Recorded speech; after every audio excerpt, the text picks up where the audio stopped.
Good evening, ladies and gentlemen. You already know who it is, man. It is your boy Lewis. Welcome back to the Lewis Basketball Network. It is your boy, and I'm back again with another banger with yet another video. Make sure you hit the like button, hit that subscribe button, hit that notification bell to keep receiving the latest content I truly provide.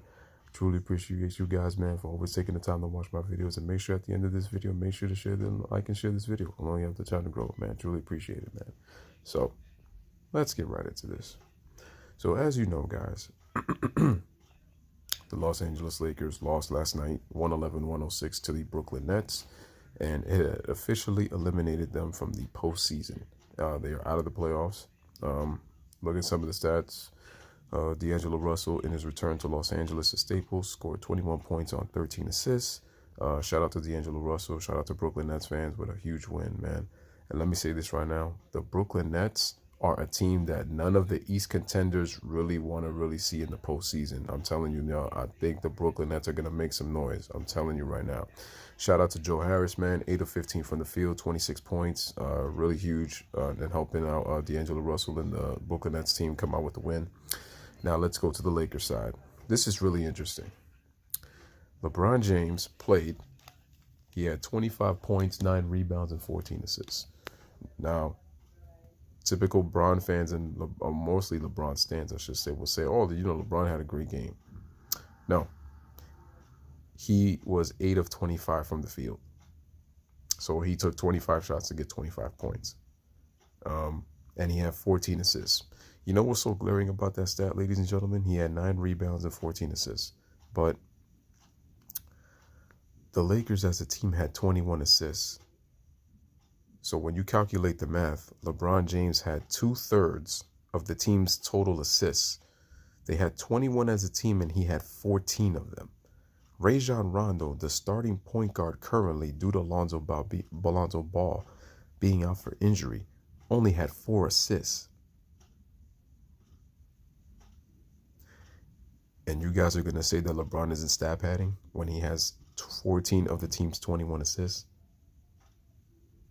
They're not really playing a system. They're playing the LeBron James system. And all you got to do is watch the games to see. How does Rondo have less assists, 10 less assists than LeBron James? Because LeBron wants the ball in his hands, and he took 25 shots. And he only scored 25 points. And it's like, you clearly see it, but it's like, nope. They just don't want to. And then, LeBron showed D'Angelo love. I mean, listen, I actually respect LeBron and the fact that he gave D'Angelo love. And I'm going to say this right now. Magic Johnson made a terrible mistake giving up on this kid way too soon. I'm actually going to show a video on the Brooklyn Nets, and I'm going to show on D'Angelo Russell in terms of the development of the Brooklyn Nets and see where they are now in playoff contention. So stay tuned for that, guys. But I'm just pretty pissed at Magic. And I'm going to say it right now. We need to change his name to Irvin Johnson. He is no longer Magic because he has not been making any single type of magic as the president of basketball operations for the Lakers. That dude got to go. I'm sorry. Him, Pelinka, they got to go. I'm sorry. They got to go. And then, so, he shows him love, and he's like, LeBron says how he's proud of him and, keep doing what you're doing and all this. And I'm just like, once again, like, I shout out LeBron for giving D'Angelo his respect. Here's my problem. You've been praising players. You've been talking about free agency players all around the league this entire season, but you don't talk about your own team. Ladies and gentlemen, haven't I said constantly, that LeBron James talks about other players in the league but his own? Like, I'm glad that other players are getting recognition. You know what's so funny? LeBron James is doing what the networks choose not to do. LeBron talks about other players, and the media doesn't do it. They talk about him. While they talk about him, he talks about everybody else. You see the collusion there? That's what just really gets me, and I don't understand it. He could talk about everybody else, but the media only wants to talk about him. But according to LeBron stans, you are absolutely hating. See, LeBron stans use that word too loosely because they can't hear the truth. That's the problem. They're too busy having LeBron's nuts in their mouth, and they're not choosing to understand and think logically about what we're trying to say. And I just said I give LeBron props for giving D'Angelo praise. But notice how he gives him praise to other players but his own. How the media doesn't really give props to other players but LeBron James in their networks. Just unadulterated bias. And then LeBron is talking about, oh, we got to keep pushing. It sucks not being in the playoffs and we got to keep pushing. Those were the exact words that Kobe Bryant was saying.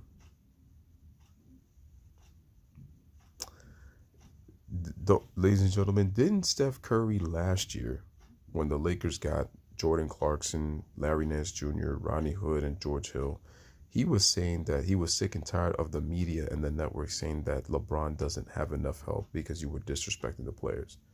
After LeBron James got swept and put his wife's scarf on his cast, on his broken hand, then Kobe Bryant says you have to figure it out. You can't just give the ball to a guy and expect him to make something happen. You got to play within a system. You got to show to be a leader.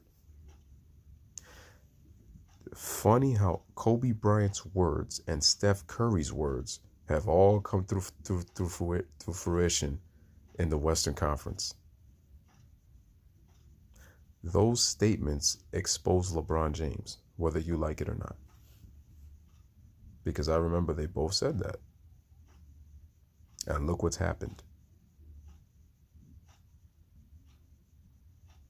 It's disgusting because all I hear about is LeBron is the greatest player in the world, that he's the best player in the world, and we need to hold him to a high standard. When people criticize him, it's because they honestly look at you as a great player and they say that you're too good to be acting this way. But then LeBron stands go, I don't understand why LeBron gets all this hate. You know what I don't understand? That why do we have to talk about LeBron every single day? But I already said it before. He's the cash cow in the NBA. But it's like you guys want to go see, and you try to make your arguments one-sided. There was a comment that I read on a YouTube account when they were talking about, when Nick was talking about, Doc Rivers possibly not coaching LeBron James and the anonymous source.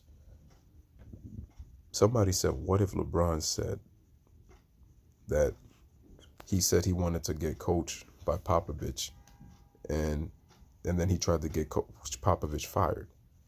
And then somebody said that, oh, when has Pop ever said that he didn't want to coach LeBron James? And I said, you see what they do? They want to put their own spin on it. It's so funny how LeBron stans take statements and they put it in their own words.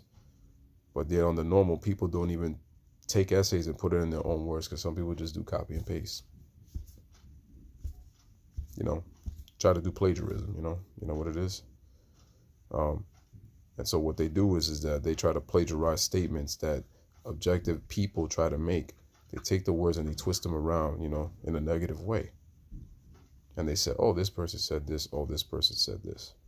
But I told you, Steph Curry said he was sick and tired of people saying that LeBron didn't have help. Absolutely right. Kobe Bryant said that you have to learn how to figure it out and be a leader and play within a system. He was exactly right. They both said those at the end of the 2018 season. And look what those statements have come. It's come full circle. And now LeBron is basically contemplating about he's got to keep pushing forward, and now he doesn't want a minutes restriction. I'm like, wait a minute. They were just talking about minutes restriction, and it's something that Luke and I have talked about. You just said that a few games ago. Now you're talking about it's not, I don't think we should do the minutes restriction because it's like, we got to keep pushing. What? And we got to get better. Come on, man. This is exactly what I'm talking about. In other news, now Joel Embiid is playing, and the Sixers are playing the Hawks tonight, and Joel Embiid is having a beast of a stretch. Now, it's only 2 games, but here's something very noteworthy of what he did. In his last 2 or 3 games, he's averaging 38.5 points. He's averaging 18.5 rebounds. He's averaging 5 assists. You know what's so crazy about those stats, ladies and gentlemen? First of all, shout out to Joel Embiid and his fan base. The last person to average those numbers was the Hall of Famer, and on my top 10 list, the number 2 player of all time, Kaj. abbreviation for Kareem Abdul-Jabbar, was the last player to have a 38, 18, and 5 game average, at least in a 2-game stretch, in at least 2 games. He's the last, Embiid is the last Sixer since Wilt Chamberlain to put those numbers up. So shout out to Joel Embiid and shout out to Philadelphia Sixers fans, man. That is a telltale stat. But anywho, this is your boy Lewis with another one, man. Let me know what you guys think in the comments, man. As always, man, y'all appreciate it, man. Have a wonderful Saturday night. I might come out with another video. Just stay tuned for it. I don't know what it is going to be yet, but bless up, one love, peace. Thanks for watching.